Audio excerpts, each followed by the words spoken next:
Yo, what's up guys? This video is going to contain spoilers for season 3, so if you guys haven't watched it yet, then I would recommend you guys to watch it before you watch this video. Now we got this out of the way, let's start with the video. Comfy Cobra Kai noodle here, Robby Keene. He is one of my favorite characters while watching Cobra Kai. Today's video is going to focus on one of the reasons that he is such a great character and well written. The main thing that made me so interested in this character is the psychology behind Robby Keene's. Before we start this first point, I'm gonna show you guys this scene over here. Get out of here. All of you.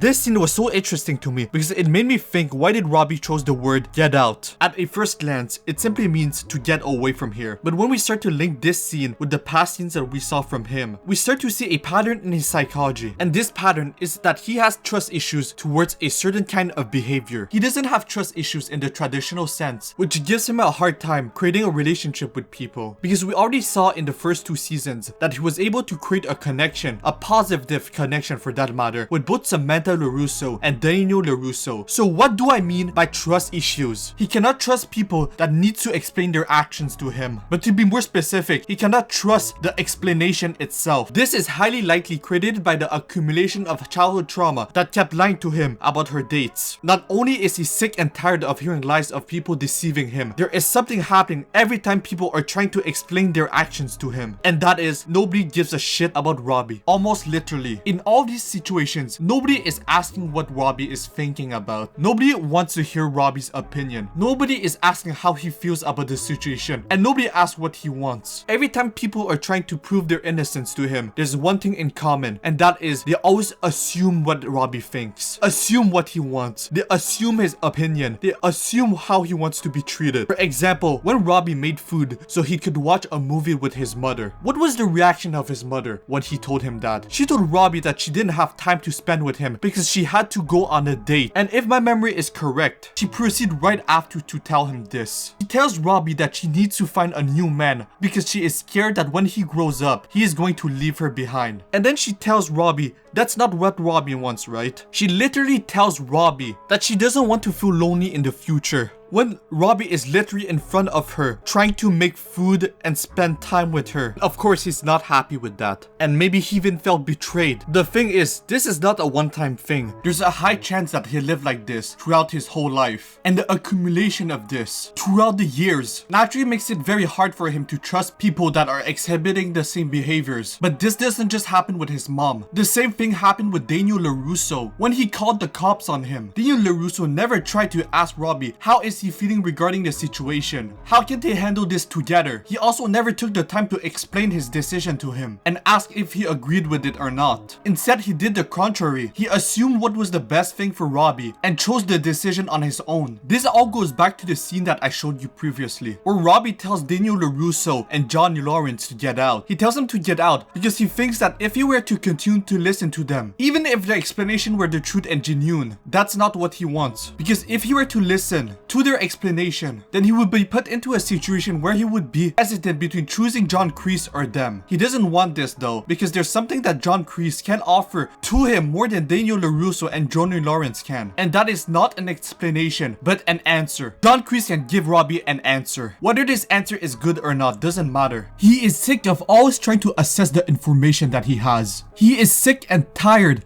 of choosing if the information that he has around him is correct or not. The fact that he always have to choose between trusting the information or not is overwhelming him. Should he stay as a bandit and steal Daniel LaRusso property, or does he want to be an honest citizen? Should he give Johnny Lawrence another chance to re-establish the relationship? Should he still listen to people trying to clear things out, when every time they did, they deceived him? He is sick and tired of figuring out what is right and what is wrong. And John Kreese can give him something that can counter this feeling. It doesn't matter if it's right or it's wrong. The simple fact that John Kreese can give him the feeling of absolute truth made him choose Cobra Kai. He is also aware that if he were to listen to them, they would potentially be able to convince him to go back with them. We know this because in this scene, Robby tells Johnny that he knows what he's supposed to do. I know I'm supposed to forgive you or whatever, but right now, it's a little tough.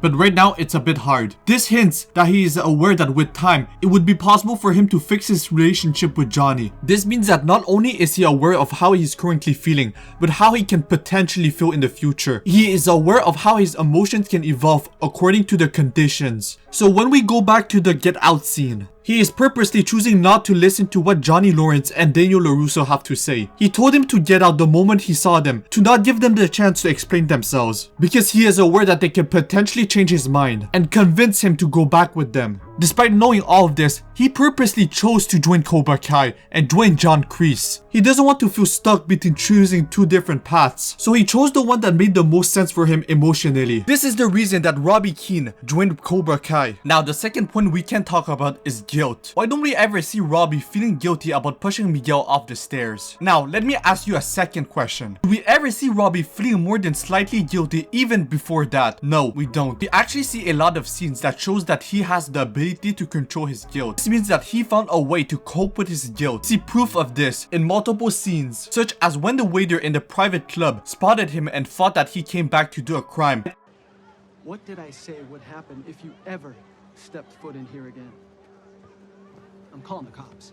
Amanda LaRusso had to step in to help him. Instead of feeling guilty about his past crime, he told her that he used to be a different person. This is because he tried to separate these actions with his past self. He is aware that he is a new person, and he knows that he has changed, therefore making it easier for him to cope with his past and guilt. We can see this again when Amanda LaRusso got her purse stolen. Instead of feeling guilty that his old friend were the culprit, he was more focused on fixing the problem instead, which was to get the purse back. From this, we can see that Robby adapted his mind to not feel guilty and instead look for solutions. His ability to cope with guilt can go back even further in his life. As stated before, Robby is smart and understands the world around him and how his actions can affect his mental state. By using the same logic, we can determine that he may have come to the conclusion that he is one of the reasons of his mother's suffering and having a hard time in life. He might have thought that if he were never born, then his mother could have an easier time finding a man that would not abandon her. Whether his mother thinks this way or not, Robby may have been more inclined to think this way because he empathized with his mother a lot. Such as when his mother told him that she would be going to therapy. He was happy that his mother was getting the help she needed. He didn't blame his mother for the problems. And with this kind of mindset of not blaming other people because of your misfortune, usually results in putting a lot of pressure on yourself and seeing how he's aware that he made his mother have a harder time in life. Since he is still young, the things that he can do to help his family is limited, such as helping the family financially. When there's more negative factors around you than positives one, it is natural to be more pessimistic than optimistic. But if he were to be stuck into a guilty mindset and play the victim game, then he wouldn't be able to help his mother out. So in order to not be a burden to his mother, Robby needed to find a way to prove to himself that he's not a burden. And by doing so, he would learn how to cope with the feeling of guilt. And to do this,